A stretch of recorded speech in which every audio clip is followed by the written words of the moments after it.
I am David Alsina. I have started recently at BSLBATT. I am the sales manager for East and West Africa.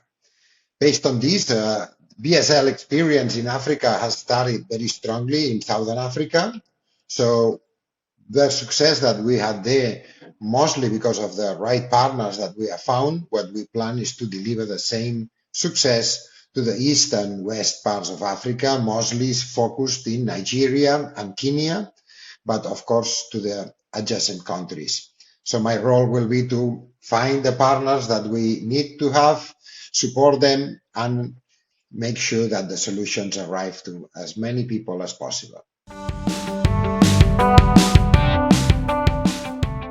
Yes, I started in solar or experiencing solar in early 2000s while living in Canada, in the remote Atlantic coast of Canada. I had a neighbor who was living off-grid. He had a couple of solar panels, a small lead acid Rolls battery, and one wind turbine. And just my background was in engineering, in automation, in robotics, and by helping him, I grow a passion for off-grid power.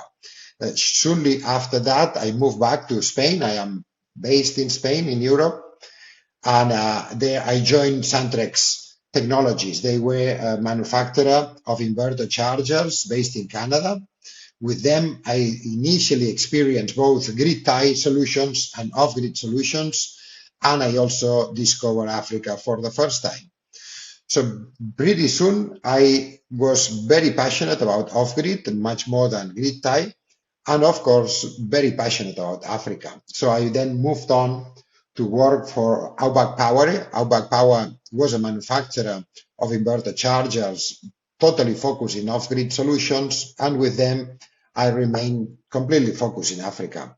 And that has been my journey. Then after Outback, I spent 10 years at Victron Energy, completely dedicated to Africa. And along the way, one interesting fact is I discovered I was born on Africa Day.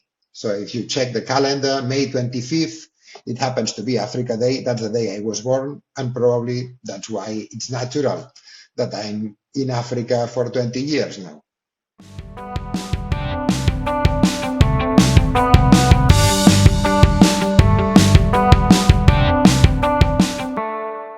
Well, yes, off-grid solutions, the magic of off-grid solutions is that the applications are limitless. There's so many different applications and all are very exciting. And while I'm very motivated to help deliver quality solutions, for example, for a lodge in the Serengeti or in other areas, so the customers can have a comfortable staying and holidays, the most exciting is when you really provide power for those Africans who need it the most. And many times these are people in very remote regions that are in hard conditions, and these solutions are normally delivered through those agencies or NGOs like Doctors Without Borders, MSF, like the International Committee of the Red Cross, and other associations that do deliver quality products. And working with them, it's what it makes you feel the most useful on this industry.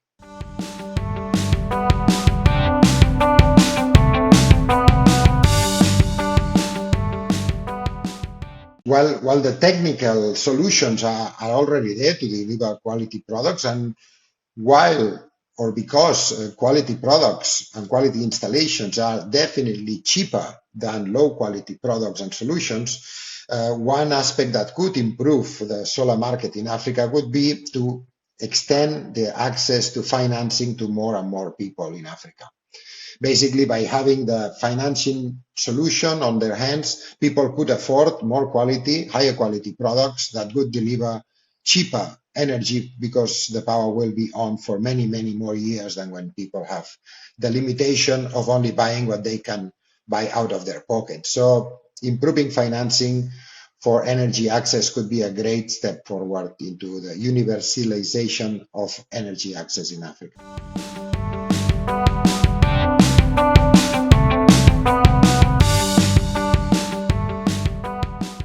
Well, the evolution of solar energy in Africa and worldwide has been to move from low battery voltage systems. Traditionally, that was a limitation on the size of the product that you could deliver, on the amount of power that could be delivered. So traditionally, we were limited to kilowatts, to few hundred kilowatts maximum.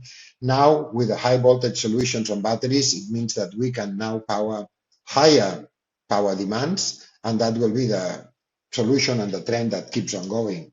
We will see more and more installations in the hundreds of kilowatts into the megawatts that can help power those larger consumers, factories, universities, big hospitals that we could not power before. So the trend will go definitely into assisting with larger output power demands.